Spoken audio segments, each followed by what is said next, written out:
ദുബായിൽ red belt academy പ്രവർത്തനം ആരംഭിച്ച ദുബായ് ഖിസൈസ് വ്യവസായ മേഖല 5-ലാണിത്. പരമ്പരാഗത ഷാവോറിൻ ആയോധന കലയും ആധുനിക കോമ്പാക്ട് ടെക്നിക്കുകളും സമന്വയിപ്പിച്ചാണ് റെഡ് ബെൽറ്റ് അക്കാദമി. വ്യവസായി കെ മുസ്തഫ ബ്രാഞ്ച് ഉദ്ഘാടനം ചെയ്തു.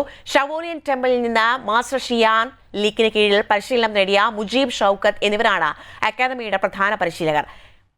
MMA അടിസ്ഥാനമാക്കി സ്ട്രീറ്റ് കോമ്പാക്ട് സ്കില്ലുകളും ഷാവോറിൻ കുങ്ഫുവും ചേർന്നാണ് പരിശീലന രീതി. UAE-യിലും ഇന്ത്യയിലും കൂടുതൽ സാന്നിധ്യം ശക്തമാക്കുന്നതിന്റെ ഭാഗമായാണ് പുതിയ ശാഖ തുറന്നതെന്നും അധികൃതർ പറഞ്ഞു. One anchor every week, 20 years, 1,000 episodes on one TV channel.